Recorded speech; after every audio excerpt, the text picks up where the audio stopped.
오늘의 일발장전 시작합니다. 일발장전의 두 기둥인데 오늘 일단 시작은 한 기둥, 큰 기둥과 함께 시작해야 될 것 같습니다.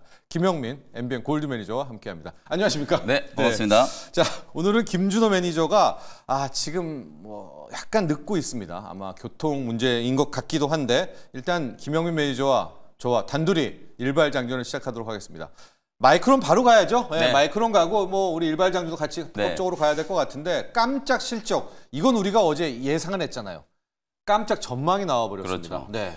일단은 실적 리뷰를 좀 해드리는 게 가장 좀 중요한 포인트인 것 같고 일단 오늘 미증시는 반도체 종목들이 다 좀 선전을 했어요. 인텔도 한 3% 정도 올라왔고 엔비디아도 시총 이제 3조 달러가 좋아졌어요. 회복이 좀 됐으니까 이제 완연한 이제 회복세가 좀 나타나고 있다. 거기에 이제 좀 방점을 찍어준 게 마이크론 테크놀로지의 실적 발표. 지금 109달러까지 올라왔거든요. 14% 시간의 시장에서 지금 급등을 하고 있는 상황인데 왜 급등을 했냐면 일단 실적을 보면 매출액이 77.5억 달러 정도 수준. 예상치를 아주 조금 상회했어요. 그리고 이제 더 중요한 건 어제도 저희가 말씀드렸다시피 다음 분기 이제 가이던스 전망치가 이제 87억 달러로 이제 공개가 좀 됐기 때문에 이게 이제 모건 스탠리가 저는 결과론적으로 과정은 좀 어려웠습니다만 상당한 기여를 한 게 아닌가. 기대치를 워낙 바닥까지 떨어뜨려 놓으니까 최악의 상황을 가정을 했었는데 정작 실적을 공개를 좀 해보니까 괜찮았다는 거죠. 아주 좋았죠. 컨센이 82억 달러던데. 근데 87억이니까. 향후에 이제 어떻게 바뀔지는 또 지켜봐야 되는 거고 어차피 가이던스는 회사 쪽에서 제시한 거지만 그동안에 이제 모건 스탠리가 이제 제시한 메모리 업황과 관련된 이제 비교를 좀 해보면 너무 지나치게 이제 과도했다라는 쪽으로 이제 좀 손을 들 수 있을 만큼 괜찮은 이제 숫자들이 좀 나왔기 때문에 그게 좀 결정적인 거고 그 다음에 더 중요한 건 오늘 산제이 CEO가 마이크론 테크놀로지 CEO가 실적 발표를 하고 나서 코멘트를 한 것 자체가 저는 립 서비스도 조금 섞었다라고 보지만 해줘야죠, 이 시점에서. 굉장히 좋은 얘기를 했어요. 오늘 이제 한 얘기를 보면 데이터 센터 쪽 디램 제가 계속 말씀드렸다시피 어차피 지금 현재 반도체 사이클은 서버향 그다음에 데이터 센터향 디램들이 업황을 이제 주도하고 있는 거기 때문에 데이터 센터 쪽에 이제 폭발적인 어떤 매출 증가로 전년 동기 대비하면 93% 폭증한 거예요. 이게 그 정도로 이제 실적이 좀 잘 나왔다라고 이제 코멘트를 좀 했고 HBM도 이제 직접 좀 언급을 하면서 HBM 쪽 판매가 여전히 이제 좀 견고하게 잘 나오고 있다. 이런 부분들을 이제 설명을 좀 했고요. 그다음에 요 부분이 좀 중요한 것 같아요. 마이크론이 역사상 가장 좋은 경쟁적 입지를 갖고 있어 다음 분기에도 기록적인 매출이 예상된다. 이런 이제 코멘트를 좀 했기 때문에 제가 볼 때는 이제 시간의 시장에서 이게 사실 우리나라 같으면은 삼성전자나 하이닉스가 10% 이상 올라간다 그러면 온 뉴스에 그냥 도배가 되고 난리가 났을 텐데 지금 14%가 이제 급등을 하고 있거든요. 그러니까 오늘은 아기가 딱딱 좀 맞아떨어지는 이제 그런 분위기가 좀 형성되지 않았나. 정리하면 숫자도 잘 나왔고 향후 가이던스도 이제 좋았고 실적 기대치가 좀 낮아져 있는 상황에서 CEO가 직접 다음 분기에 대한 굉장히 좀 긍정적인 뷰를 이제 제시를 좀 해주면서 투자 심리를 이제 일시에 끌어올리면서 시간의 시장에서 14% 정도 강하게 상승했다. 이렇게 보면 될 것 같습니다. 그렇습니다. 깜짝 실적.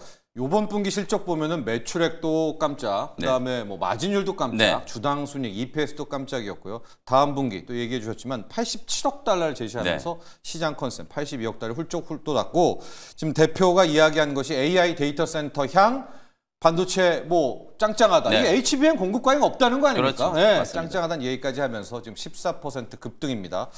오늘 삼성전자는 모르겠어요. 삼성전자는 모르겠지만 하이닉스와 한미반도체 쪽에 한번 훈풍 불어오기를 기대해 보도록 하면서 그래서 일발 종목은 뭐로 공략을 할까요? 그래서 일발 종목은 이제 반도체 소부장 종목을 준비를 해야 하는데 사실 이게 좀 공교롭게도 어쨌든 오늘은 만약에 지금 마이크론이 14% 급등하는 거 이제 다 확인을 하셨기 때문에 반도체 종목들이 웬만큼은 조금 떠서 출발할 거예요. 그게 문제죠. 그렇죠. 근데 저는 어제도 이제 리노공업 말씀드리면서 반도체 업황에 대한 부분들 다시 한번 이제 진단을 좀 해드렸잖아요. 사실은 많은 분들이 이제 반도체 종목들을 가지고 계시기 때문에 오늘 꼭 이걸 신규 매수한다라는 이제 관점보다는 보유하고 계신 분들께 좀 AS도 해드릴 겸 HBM 쪽 이제 전망에 대한 부분들 다시 한번 좀 말씀드릴 겸 해서 8월 말에 사실은 이 종목을 소개를 해드렸는데 처참하게 또 제가 손절을 당했기 때문에 좀 AS 차원에서 다시 한번 저는 테크윙이라는 종목을 소개를 좀 해드려 보도록 하겠습니다. 뭐 테크윙 하면 여러분 잘 아시는 것처럼 이제 반도체 후공정 테스트를 이제 전문적으로 하는 기업인데 테크윙이 작년부터 올해 상반기, 뭐 상반기가 아니라 7월, 8월 달까지도 굉장히 좀 폭발적인 시세가 이제 분출이 좀 됐던 게 결국은 이제 HBM에 특화되어 있는 테스트 장비 이제 개발을 해서 뭐 마이크론 테크놀로지 쪽도 그렇고 국내 기업들한테도 공급을 할 걸로 이제 기대가 좀 되면서 AI 반도체 랠리에 가장 좀 강하게 급등했던 소부장 종목 중에 하나가 바로 이제 테크윙이다. 이렇게 이제 보시면 되거든요. 근데 테크윙이 이제 최근에 고점 대비 지금 주가가 반토막 나 있는 상태예요. 근데 오늘 실적 발표한 것 중에 여러분들이 추가로 좀 하나 더 확인해야 되는 건 세부 지표.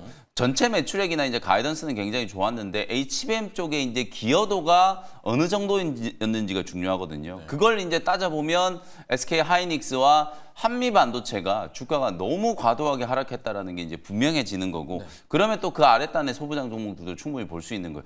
하이닉스 지금 실적 컨센이 하향 조정됐는데도 불구하고 매출액 전망치가 뭐 한 19조 5천억에서 20조 원 정도거든. 그럼 마이크론이 지금 오늘 77.5억 달러 정도 지금 매출액 나온 거니까 거의 절반 정도 수준밖에 안 되는 거거든요. 근데도 지금 이런 이제 긍정적인 이제 비율을 제시하는 걸 보면 하이닉스와 삼성전자, 뭐 레거시 D램 쪽도 일단은 3분기까지는 실적은 아주 크게 걱정하지 않으셔도 될 것 같다 이런 생각이 좀 들고 제가 계속 말씀드리다시피 어차피 HBM 쪽에 대한 이제 캐펙스 설비 투자가 공격적으로 지금 진행되고 있는 상황이기 때문에 어제 장이 끝나고 나서 삼성전자 쪽에서 또 좀 안 좋은 뉴스가 있었어요. 테일러 쪽하고 이제 P4 공장 뭡니까? 장비 반입 이제 뭐 무기한 연기한다. 뭐 이런 식으로 이제 또 기사가 나왔단 말이에요. 그 정도로 지금 D램 쪽은 오히려 삼성전자와 SK 하이닉스가 투자를 잘 안 하고 있어요. 오히려 DDR5, DDR4 라인까지 이제 엎어가지고 HBM 라인으로 지금 전환을 하고 있는 상황이기 때문에 만약에 여러분들이 한번 생각해 보세요. 과거에는 우리가 PQ 얘기 많이 하잖아요. 삼성전자나 하이닉스가 반도체 D램 가격이 막 올라가니까 올라가는 걸 맞춰서 증설 투자를 같이 진행을 해요. 그럼 가격이 올라갔을 때 생산량 가동률을 최대한으로 끌어올려가지고 가격이 올랐을 때 많이 팔아먹어야 되니까 계속해서 이제 설비 투자를 진행을 해서 나중에는 공급 가행이 되면서 그게 반도체의 폭락을 이제 야기시킨 이제 원인이 됐었거든요. 근데 이번에는 작년까지만 하더라도 감산이었어요. 근데 올해 상반기 내내 D램 쪽에 공격적인 투자를 했느냐? 못했어요. 하고 싶어도 이제 못했던 이유가 HBM 쪽이 워낙 중요하다 보니까 웨이퍼 투입량이 다 HBM 쪽에 이제 집중되고 있는 상황이었거든요. 근데 HBM은 웨이퍼를 투입한 것 대비해서 수율이 많이 안 나오니까 오히려 웨이퍼 로스가 이제 심하다는 거거든요. 그게 HBM의 이제 고가격을 오히려 유지시킬 수 있는 핵심적인 포인트라고 보시면 되거든요.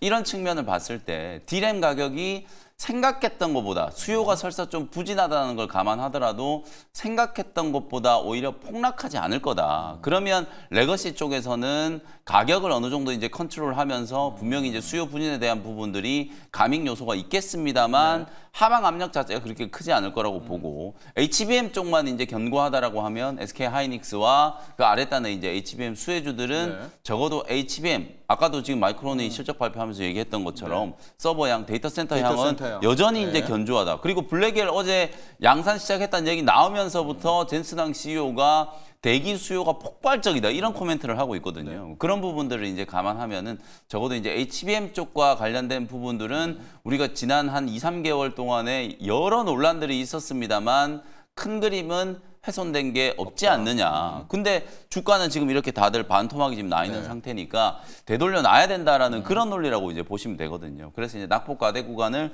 좀 벗어날 수 있는 그런 이제 단계가 좀 진행되고 있지 않을까라는 이제 생각이 좀 들고 테크윙은 뭐 핵심적인 이제 큐브 프로버 테스트 장비를 이제 제조를 좀 해가지고 이게 이제 HBM의 전용 뭐 이런 거죠. 전용 이제 특화되어 있는 테스트 장비라고 보시면 될 것 같거든요. 기존 이제 장비들은 이제 단점을 좀 보완했고 메모리 3사 쪽으로 이제 다 공급 가능성이 좀 있다. 6월 이후에 이제 클린룸이 다 완공됐고 월 30대 정도 캐파가 완성이 좀 됐기 때문에 분명히 3분기 때부터는 어느 정도 이제 이쪽 신규 장비 매출이 인식이 좀 되지 않았을까라고 이제 추정을 하는 거예요. 그래서 우리 국내 기업들도 뭐 모건 스탠리 덕분에 실적 전망치가 굉장히 지금 다운그레이드가 되어 있는 상태이기 때문에 눈높이가 낮아져 있는 상태에서 숫자가 조금만 좋아진다라고 하더라도 오히려 좀 긍정적인 주가 반응이 나타날 수 있지 않을까. 오늘 뭐 조금 갭상승 출발이 예상 상대긴 그래서요. 하지만 예. 주가 자체가 워낙 좀 많이 떨어져 있는 상태이기 때문에 저는 뭐 절대적인 수준에서 봤을 때 테크윙 4만 원 아래에서는 뭐 좀 분할 매수 관점으로 충분히 저점 공략을 해보셔도 괜찮지 않을까 이런 생각이 좀 들고요. 일단 매수가는 제가 어제 종가 36,000원 정도 말씀을 좀 드리지만 일부 갭상승 출발을 한다라고 하더라도 보유하고 계신 분들 입장에서는 뭐 5만 원 이상에서 매수하신 분들도 많이 계실 거기 때문에 지금 정도 구간이라면 뭐 충분히 저점 공략을 좀 해볼 수 있는 위치다. 1차 목표가는 45,000원, 손절가는 좀 여유 있게 직전 저점이 딱 3만 원이었거든요. 3만 원 깨지지만 않는다면 추세적인 흐름은 반등 쪽에 좀 무게를 좀 주고 대응을 좀 해보자. 이렇게 말씀 좀 드리겠습니다. 그렇습니다. 오늘 영민 매니저의 일발 종목이 테크윙입니다. 올 7월까지만 해도 이 테크윙 주가 7만 원을 갔었던 정말 뭐 HBM 특화 핸들러, HBM 특화 어드밴 테스트 핸들러 이걸로 정말 매력이 있었고요. HBM 쪽을 또 테스트한다는 게 거기는 수율이 안 좋잖아요. 그러니까 얼마나 일가가 귀하겠습니까? 그렇죠. 그 테스트를 한다는 게 그래서 참 돋보였던 그런 종목인 것이 생각이 나는데 같이 한번 지금 주가는 많이 무너졌다가 자 오늘 마이크론 현재 시간외에서 14% 넘게 급등하고 있고요. 뭐 마이크론의 실적 전망도 그렇고 CEO 말도 그렇고 데이터 센터 향, 또 AI 서버 향 견조하다. 오히려 없어서 못 팔 정도다. 이 정도까지 코멘트가 나왔기 때문에 한번 HBM 특화, 이런 핸들러 등등의 테스트 업체 테크윙도 한번 주목해 보시길 바라고요. 자, 이런 상황에서 지금 교통의 지옥을 뚫고 또한 기둥인 김준호 매니저가 도착하였습니다. 김준호 매니저, 테크윙의 붙이기 종목을 가야 될 것 같은데요. 아무래도 이제 마이크론 테크놀로지가 시간에서 급등했던 이유 자체가 이제 HBM 수요를 다시 한번 확인을 했기 때문에 사실상 이제 가장 탄력적으로 움직일 수 있는 기업 하나를 붙여보도록 하겠습니다. 좋습니다. 바로 YC라는 기업을 본격적으로 같은 팀이네요. 맞습니다. 붙여보도록 할 게고 일단은 HBM3E 관련해서 장비가 본격적으로 이제 수주가 시작이 되기도 했고. 데이터 이제 전송 속도를 끌어올릴 수 있는 고속공사 장비를 지금 이제 SK 하이닉스와 또 이제 삼성전자의 공급을 앞두고 있는 시점이다 보니까 최근에 HBM 관련해서 가장 탄력적으로 움직였던 종목이 또 YC이기도 하고 또 이제 반도체 업황이 이제 본격적으로 좀 살아나면서 저가 매수가 유입된다고 했을 때 또 YC, 또 DI, 또 이수페타시스, 한미반도체 같은 대표적인 HBM 향 관련된 종목들이 좀 순환매가 돌면서 강하게 매수가 유입되지 않을까라는 관점에서 좀 탄력도 있는 YC로 좀 붙여보도록 하겠습니다. 네, 오늘 준호 매니저의 붙이기 종목은 YC고요. 아마 6월, 7월 또 우리 증권 매일경제팀 많이 보시는 분들은 테크잉, YC, DI 이 삼총사 얘기 정말 우리가 많이 했었습니다. HBM 특화 테스트 회사들이거든요. 테스트 장비 제조업체들. 자, 영민 매니저의 테크잉 여기에 붙이기 종목은 YC. 개인 투자자 여러분들 굉장히 좋아하시는 두 종목. 오늘 한번 보시죠. 갭이 뜰 것도 같은데 YC 역시도 갭 떠도 충분히 주가 조정이 지금 22,000원대에서 만원 초반대까지 떨어진 상태다 보니까 사실 반도체 기업들의 가격적인 매력은 좀 충분한 상태가 아닌가 좀 보고 있습니다. 자, 이어서 준호 매니저 리뷰 종목 가보도록 할 텐데 LS 일렉트릭, 에코프로머티, 모트렉스 이제 이렇게 좀 올라와 있는데 모트렉스를 한번 좀 가볼까요? 자율주행이 어제는 또 약간 멈추면서 약간 설왕설래 있었습니다. 이미 벌써 10월에 이거 자율주행 이슈 끝난 건가 아니면은 뭐 하나는 계속 들고 가야 되는 건가? 모트렉스 일단 10월 들고 가요?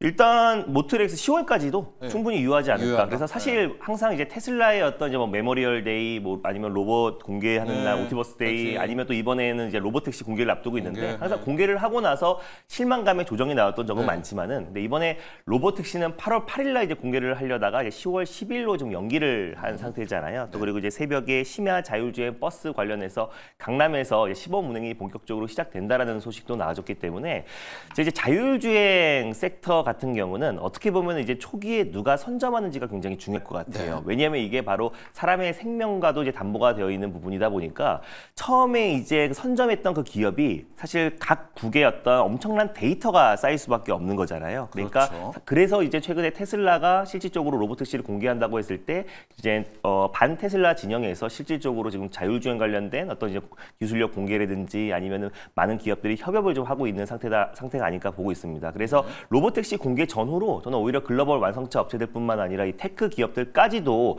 결국 이 자율주행 관련해서 속도를 낼 수밖에 없는 게 이 시장을 누가 초기에 선점을 하는지, 초기에 선점한 그 기업이 앞으로 이제 장기적으로 이거는 사실상 독점적인 지위를 정말 장기간 누릴 수밖에 없다고 보고 있습니다. 그래서 일단 지금 현 시점에서는 테슬라가 가장 선도 기업이다 보니까 초기에 빨리 뺏어와야지 시간이 지나면 지날수록 더 뺏어오기가 힘들기 때문에 오히려 이제 반테슬라 진영에서 더욱더 그 협력 체계를 좀 공고히 할 가능성이 높다고 보고 있어요. 현대차만 본다고 하더라도 뭐 최근에 뭐 인텔뿐만 아니라 지금 최근에 뭐 삼성전자와도 자율주행 협업을 한다고 하죠. 또 그리고 뭐 우버와도 아니면 또 이제 경쟁사인 구글의 웨이모와도 지금 본격적으로 지금 자율주행 관련된 협업을 맺겠다라는 지금 발표가 계속 이어지고 있는 상태만 본다고 하더라도 그래서 올해 하반기에는 우리가 자율주행 섹터를 중장기적으로도 관심 있게 볼 필요가 있지 않을까 보고 있습니다. 특히 모트렉스 같은 경우는 일단 자율주행이 가장 이제 기초적이라고 할 수 있는 ADAS라든지 HUD 또 관련된 블랙박스에 들어가는 시스템 온칩이라든지 또 솔루션들을 공급하고 있는 기업이다 보니까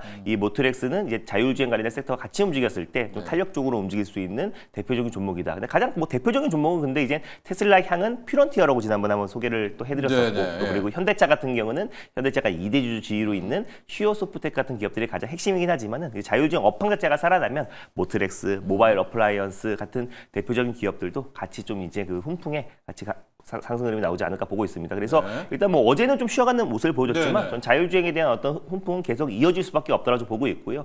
충분하게 좀 가격 조정과 기간 조정도 끝마쳐가고 있는 상태에서 로보택시에 대한 기대감은 당분간 유효하다라는 관점에서 당연히 홀딩 관점으로 좀 보셨으면 좋겠습니다. 그렇습니다. 자율주행 하면 일단 퓨런티어 저희가 참 일발 때 많이 다뤘었는데 퓨런티어도 있지만 모트렉스도 있고요. 현대오토에버도 있고 중요한 포인트는 이게 토끼와 거북이처럼 한 번 앞단에서 따라가면은 뒷단 후발주자가 아무리 뒤쫓아가도 왜냐면 데이터를 이미 다 먹어버렸으니까 앞단이 그런 점들 좀 꼭 기억하시면 좋을 것 같고요. 자, 영민 매니저의 리뷰로 들어갈 텐데 유한양행을 한번 커버를 해 주시고요. 먼저 먼저 제약 바이오 종목 좀 코멘트를 꼭 좀 해야 될 것 같아요. 어제 우리 국내 증시 특히 2시 이후에 좀 처참했잖아요. 좀 정말 좀 속상한데 사실 이제 금투세와 관련된 노이즈가 다시 좀 부각이 좀 됐어요. 어제 이제 언론사들을 통해서 이제 야당 쪽에서 이제 금투세를 이제 지금 뭐 토론회를 하고 하루 이틀 내에 이제 당론을 정해서 뭐 유예가 됐던 아니면 뭐 강행 처리를 하건 아니면 뭐 폐지를 하건 뭔가 이제 입장 정리가 좀 되면 오히려 주식시장은 어떤 방향으로 결정되던 악재라면 뭐 단발성이 이제 악재가 가격 반영을 하고 나면 또 반등이 들어올 거기 때문에 오히려 불확실성을 빨리 좀 걷어내는 게 좀 중요한데 이걸 또 한 달 동안 또 무슨 의견 수렴을 거친다 이런 보도들이 막 나와버리다 보니까 증시가 굉장히 좀 짜증스러운 반응을 어제 보였었거든요.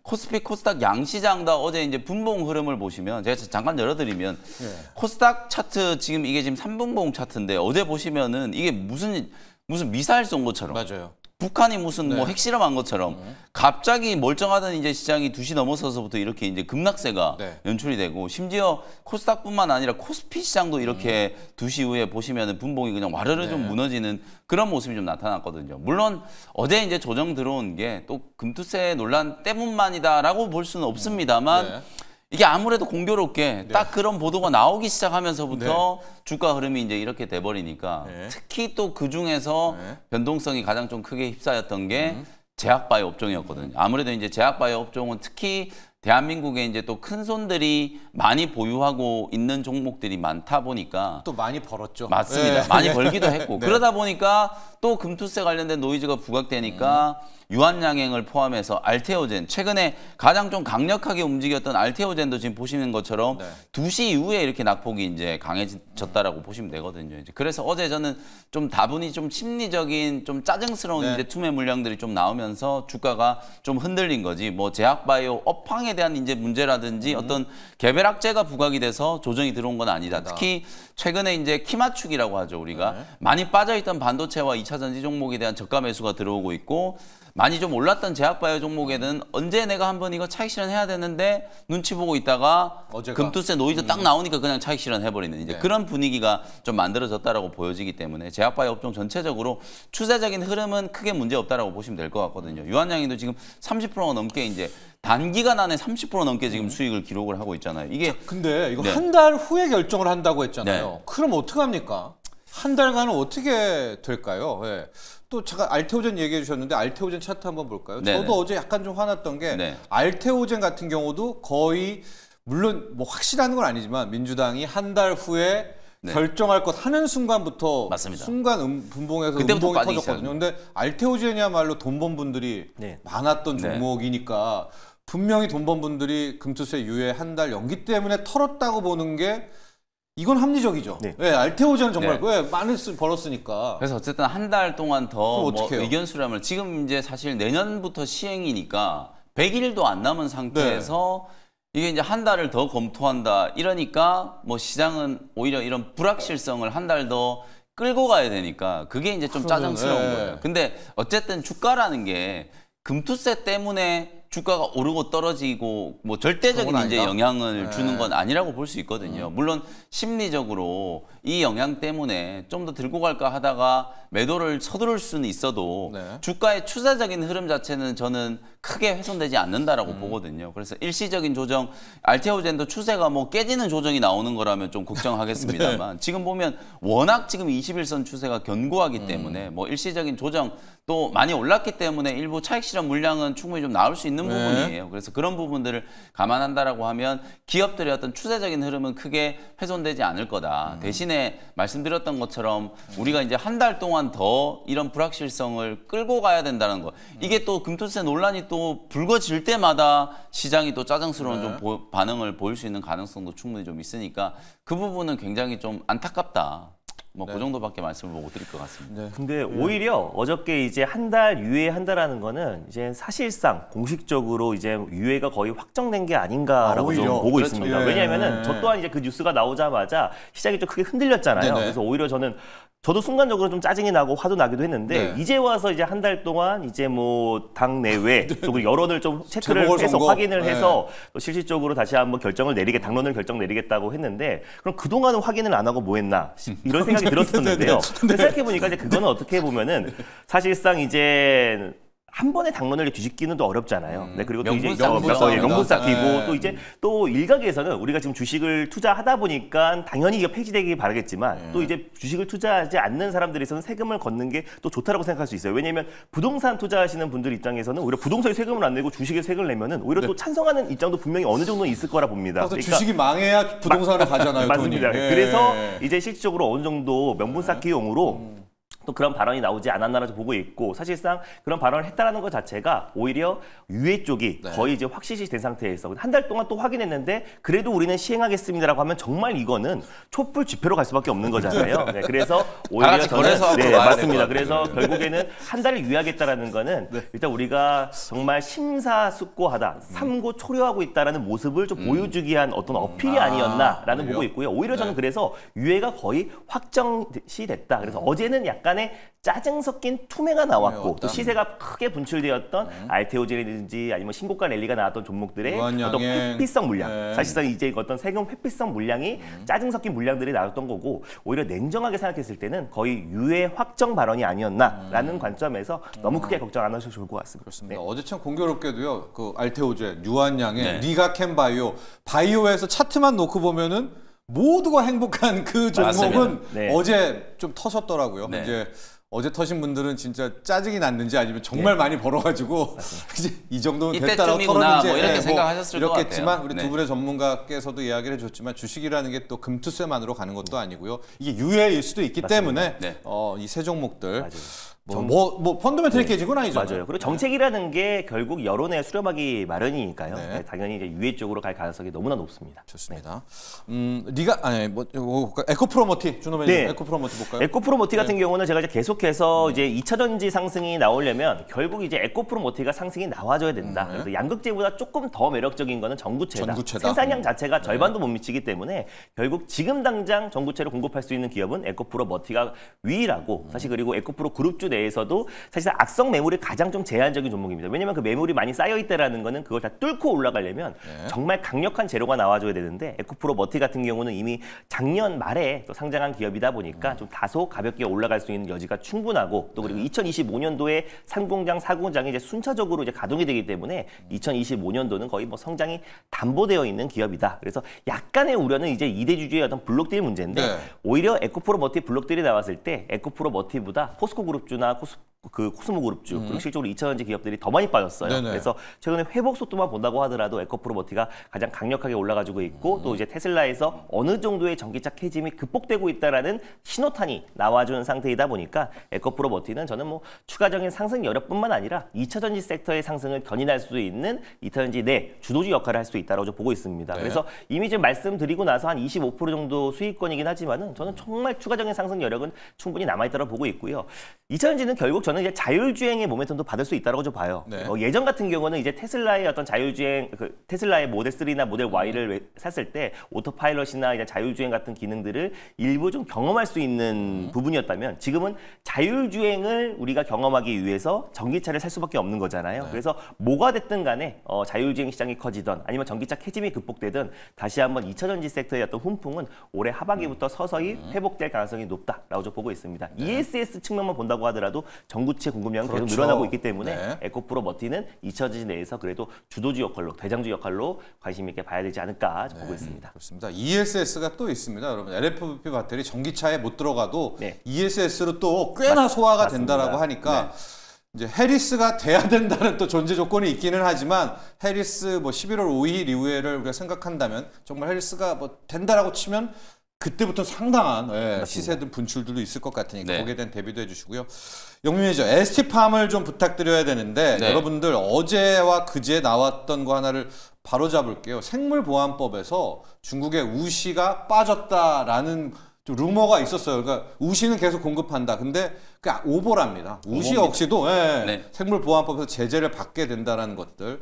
근데 실은 우시가 포함돼 이러면서 약간 우리 CMO, CDMO 빠진 게 있었습니다. 그게 뭐 우시가 포함된다고 하면 생물보안법이 의미가 없는 거죠. 사실 뭐 우시가 어찌 보면 중국 기업 중에 점유율이 1위이기 때문에 그 기업한테 계속 공급을 받는다라고 하면은 생물보안법 뭐 도입 취지 자체가 훼손이 좀 되는 거기 때문에 오보였다라는 거 확인하시면 될 것 같고 다만 주가는 뭐 ST팜도 어제 조정이 좀 들어왔거든요. 뭐 이것도 금투세 관련된 영향도 좀 있고 전체적으로 보면 직전 고점 딱 12만 원 근처에서 이제 뚫지를 못하다 보니까 약간의 이제 기술적인 조정이 좀 들어온 측면도 있는 것 같고.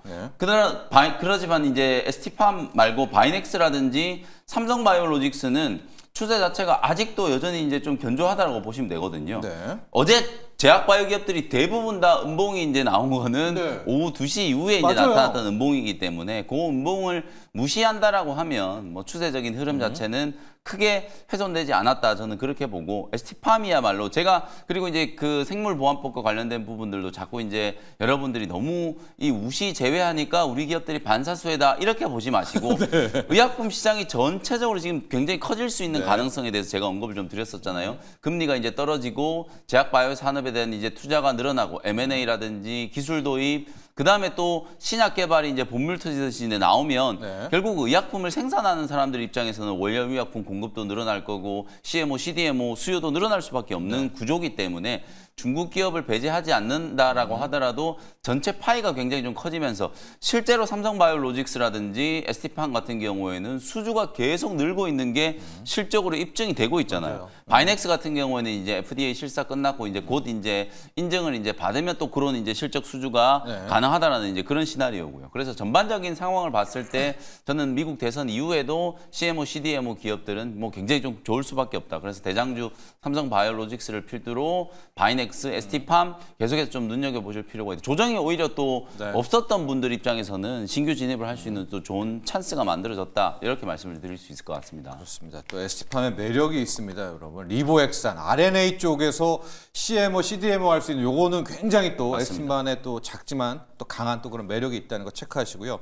김지영 님이 어제 막판에 지수 하방 뭐 주들은 오히려 급등을 했는데 석유주, 전쟁주들이 좀 어제 잘 버텼다. 진짜 이스라엘 이슈를 반영한 건지 궁금해요. 아, 좋은 진짜 의견이신데 지금 이스라엘, 레바논 어마어마하게 충돌되고 있는데 네. 우리 언론도 너무나 좀 남일에서 고요한 것 같고 그러나 주식시장을 보면 어제 방산주, 해운주, 석유주 좀 움직이고 있거든요. 준호매니저, 우리가 지금 너무나 이 중동 리스크를 안 쳐다보고 있는 거 아닌가? 슬금슬금 얘네들은 오르고 있는데 어떻게 해야 될까요? 근데 사실 그것도 많은 게 뭐 러시아 사실 우크라이나 전쟁도 지금 2년 반이 넘어가고 있는 시점이기도 하고 또 중동발 지정학적 리스크도 사실상 시장에 상당 부분 많이 반영이 됐던 부분도 있어가지고 또 어제 또 이제 금투세 관련해서 한 달 또 이제 연기가 되다 보니 결론이 연기되다 보니까 또 그에 대한 어떤 짜증 섞인 패닉 세일이 나온 상태에서 오히려 약간 테마성인 종목들 사실 어제 시장에서 상승이 나왔던 종목들을 보면요, 진짜 오랜만인 동종주였던 종국 기업주들이 좀 반등 흐름이 나왔고 어제 이제 경기 부양 있었잖아요. 맞습니다. 그래서 경기 부양 관련해서도 사실 관련된 종목들이 올라갔고 또 그리고 사실상 또 이제 밸류업 지수 편입이 안 됐던 기업들도 좀 차익 매물이 나와주면서 약간의 좀 개별주나 좀 테마성이 짙은 종목들, 그러니까 실질적으로 우리가 매수가 손이 안 나가는 종목들, 뭐 동종주나 시총 500원 미만인 종목들이 어제만 좀 개별 종목들이 상승 흐름이 나왔던 부분이라서 그래서 그동안은 조금 이제 시장에서 반응을 좀 뜨뜻미지근 하다가 그래도 어제는 조금 이제 뭐 해운주라든지 테마성인 중동. 또 이제 유가 관련 종목들. 다만 유가는 우리가 워낙에 변동이 컸다라는 걸 아시잖아요. 처음에 이제 그게 발발하고 확전됐다라고 했을 때 하루 시세가 세게 분출되고 계속해서 확전 흐름이 이어진다고 하더라도 주가는 그대로 빠져버리기 때문에 우리가 이제 상당 부분 학습 효과가 있지 않았나. 그리고 지정학적 리스크는 항상 일시적이었다라는 거 우리가 정말 상당 부분 경험을 한 상태이다 보니까 지금 뭐 우크라이나 러시아 전쟁이 이어진다고 하더라도 지금도 무슨 뭐 비료나 또 전장 방산 관련 종목들이 올라가는 게 아니잖아요. 그래서 개별적인 이슈가 있는 종목들은 올라가겠지만 이제 테마성인 부분들은 항상 일시적이었다는 게 우리가 경험을 통해서 알 수 있었던 부분이라서 주가는 그래 조금 뜨뜻미지근한 게 아니었나라고 보고 있습니다. 영민 매니저, 이스라엘 하마스 재료 어때요? 요 이슈는 이렇게도 볼 수 있을 것 같아요. 어쨌든 지금 뭐 레바논 본토에 이제 침공을 뭐 침공이라는 표현 좀 그렇습니다. 어쨌든 공격을 해가지고 사상자도 굉장히 많이 나오고 일촉즉발의 이제 뭐 위기가 또 부각되고 있는 건 사실입니다만. 어느 정도 또 예견이 되어 있었고 제가 항상 이런 지정학적 리스크를 말씀드릴 때 예고가 됐던 건가 아니면 아무도 모르게 갑작스럽게 일어나는 건가 이게 중요하거든요. 이미 공격하겠다고 지난주부터 다 예고를 해가지고 지상군 들어간다. 지상군 들어간다라고 예고를 한 상황은 이건 뭐냐면 최소한의 위험 관리를 하겠다는 거예요. 다만 이제 서로 이제 보복 공격을 하지 않을 수 없는 상황이기 때문에 그 부분에 대한 것들을 이제 지금 이제 불똥이 튀고 있는 거라고 이제 보시면 될 것 같거든요. 그래서 저도 뭐 김준호 매니저님 얘기하셨던 것처럼 지정학적 리스크로 보면 이미 선반영된 부분이 상당한데 저는 오히려 이렇게 볼 수 있을 것 같아요. 중국이 190조 원 정도 규모로 경기 부양책 얘기를 했잖아요.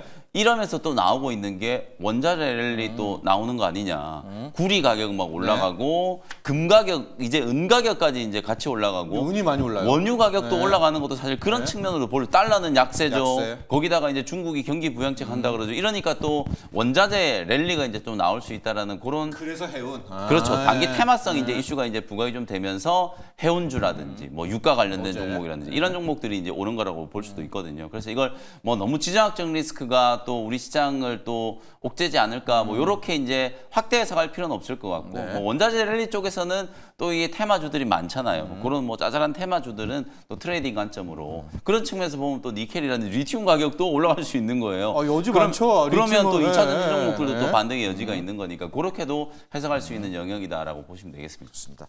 좀 더 확인하자. 이게 이제 긴 시세일지는 이 중동 분쟁은 조금 더 확인하자고 두 분의 매니저가 전문가가 이야기해 주셨고요. 이거는 짧은 대답만 좀 해주십시오. 어제 속보가 나왔습니다. MBK 뭐 우리나라에서 가장 돈이 많은 김병주 회장과 그 팀 8조를 갖추고 있는 MBK 펀드가 고려아연의 공개 매수가를 66만 원에서 75만 원으로 상향 조정을 했습니다. 근데 더 중요한 건 아직까지 최연범 회장 쪽에서 대안 공개 매수도 안 나왔는데 그냥 쐐기를 받아버렸거든요. 짧은 질문입니다. 두 분한테 제가 드릴 거는 75만 원에 그냥 공개 매수를 신청을 한다. 아니다. 나는 끝까지 갖고 한번 75만 원 위까지 볼 거다. 준호 매니저는 예전에 오랬던 비슷한 상황이 하이브와 카카오와 간의 어떤 이제 지분 경쟁이 있었을 때 한번 이랬던 것 같아요. 근데 딱 이제 75만 원으로 이제 상향한다고 하면은 그 정도 수준에서 딱 수익 챙기고 나오는 게 가장 바람직했다. 그래서 하이브 딱 차트만 봐도 이때와 똑같은 거의 비슷한 상황이다 보니까 그때도 이제 공개 매수가를 좀 상향하면서 주가를 끌어 쩐의 전쟁이었죠. 맞습니다. 쩐의 전쟁이 있었던 거 있어요. SM하고 하이브와. 그래서 그때를 상황 봤을 때 75만 원까지 상향한다고 했을 때는 72, 3만 원 수준에서 매도하고 나오는 게 가장 바람직하다라고 좀 보고 있습니다. 아니 만약 MBK한테 팔죠 뭐. 네, 뭐 그런 75에 75가 네. 최상점이다. 맞습니다. 근데 개인 투자자 입장에서 단기 물량도 오늘 엄청 많이 들어올 거예요. 그래서 어느 정도 이제 크게 바라보지 마시고 적당하게 75만 원 미만에서 좀 수익을 챙기시거나 아니면은 뭐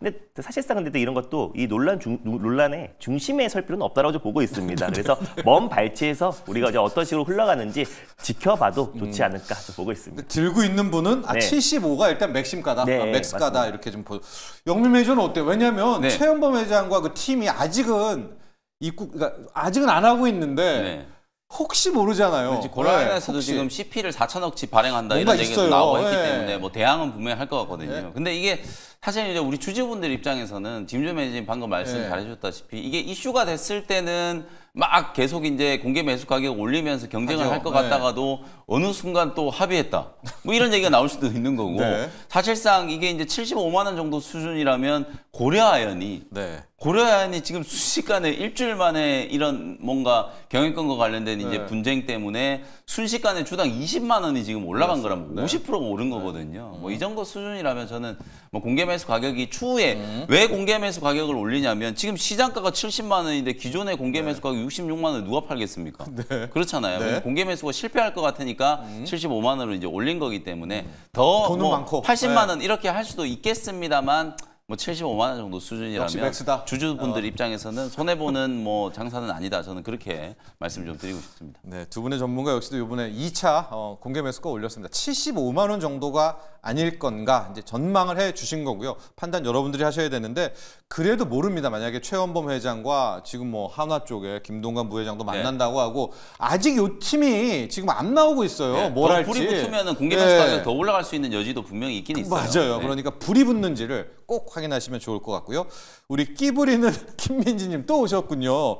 우리 뉴진스의 김민지 양과 또 이름이 같은 끼 부리는 김민지 양이 고려아연 영풍 황제주 가나요? 또 이 질문 주셨는데 방금 이야기한 거대로 일단 75만 원을 잡으시고 최연범 현재 회장 팀이 나서는지 어떻게 나서는지 이것만 보시면 아마 다음 달 4일까지니까요. 결판이 날 것이다. 이렇게 보면 될 것 같고요.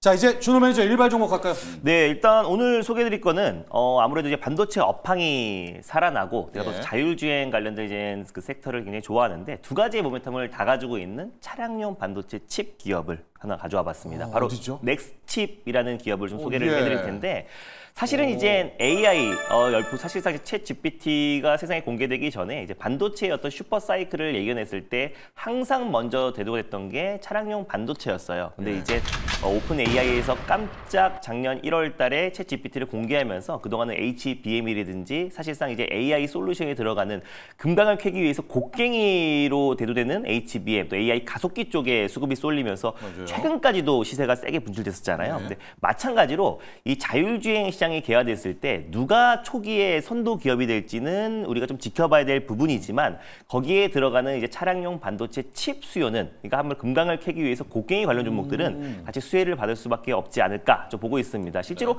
차량용 반도체 기업의 대부분들은 지금 실적 성장이 꾸준하게 나와주고 있고요. 그리고 반도체 업황 섹터의 사이클을 견인하고 있는 게 AI 반도체와 차량용 반도체가 되지 않을까. 근데 이제 자율주행 시장이 본격적으로 개화된다고 했을 때는 차량용 반도체 수요는 계속해서 급격하게 증가될 수밖에 없다라고 보고 있는데 차량용 반도체 이제 팹리스 대표 기업이고요. 특히나 이제 ADAS에 들어가는 시스템 온칩을 개발하고 있는 기업입니다. 그래서 뭐 대표적인 차량용 반도체 기업이라고 할 수 있는 ST 마이크로 일렉트로닉스와도 꾸준하게 지금 협업을 하면서요. 뭐 ADAS에 들어가는 뭐 솔루션이라든지 아니면 자동 발렛 주차 관련된 칩들을 같이 공동으로 개발하고 있는 기업이고 또 이제 ARM과도 협업을 하고 있어요. 그래서 ADAS 관련해서 또 시스템 온칩을 공동으로도 개발하고 있는 기업이 바로 넥스칩이고 지금 정부에서 운영하고 있는 이 자율주행 관련된 국제까지 12건을 같이 수행하고 있는 기업이기도 하고요. 특허를 거의 200건 이상 가지고 있는 기업이다 보니까 이 특히 차량용 반도체 그 안에서 자율주행 칩의 가장 핵심이라고 할 수 있는 ADAS 관련된 또 기술력을 가지고 있는 기업이다라고 보시면 될 것 같습니다. 그리고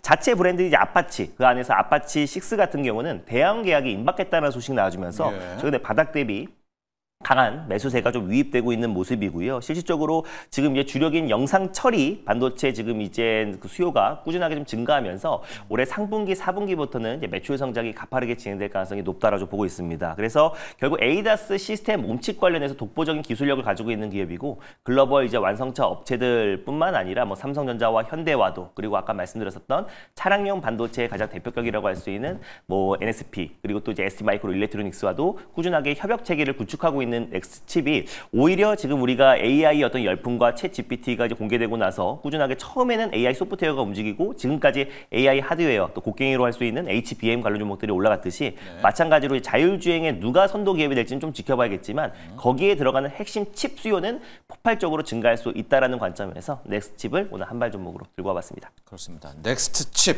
ADAS 우리가 ADAS 얘기하는데 이게 첨단 뭐 운전자 보조 시스템, 뭐 지원 시스템 이렇게 하는 겁니다. 이제 앞으로 우리 운전을 우리가 안 하잖아요. 이제 그것들을 지원하게 되는 이제 칩을 생산한다. 또 자동차 반도체가 기술력이 뭐 낮다 이게 아니라 거기서 일가를 이루면은 맞습니다. 이것도 큰 또 부가가치가 있는 겁니다. 또 거기서 살아남았다는 뜻. 가격 전략 어떻게 할까요? 네, 일단 뭐 가격 전략은 매수가는 현재가에서 충분히 매수 가능하다. 왜냐면은 가격 조정이 21,000원짜리가 최근에 뭐 7,000원까지 조정 흐름이 나와줬기 때문에 충분한 하락은 나와줬다. 이제 좀 턴어라운드가 되고 있는 모습이고요. 그래서 목표가는 13,000원을 일단 목표가로 좀 잡고 대응해 보도록 하겠고 손절 라인 때는 8,500원 말씀드려보도록 하겠습니다. 네, 오늘 준호 매니저의 일발 장전 ADAS 또 시스템 온 칩, 차량용 반도체, 넥스 칩까지 살펴봤습니다. 앞서 영민 매니저의 일발 종목은 테크윙, HBM 특화 테스트. 네. 자, 오늘 지금 좀 기대를 하겠습니다. 마이크론의 훈풍을요. 오늘 어느 정도 좀 지금 동시효과 10%가 넘게 네, 10%가 지금 올라가고 있어요. 저도 살짝 봤는데 오늘 한번 기대를 해 보도록 하겠고요. 또 우리 큰 손들 어제 바이오를 좀 터셨을 텐데 이 화가 나서 오늘은 이제 좀 일단락이 되기를 금투세 관련한 거기까지도 부탁드리면서 일발 장전 오늘 여기까지 하도록 하겠습니다. 오늘 감사합니다. 고맙습니다.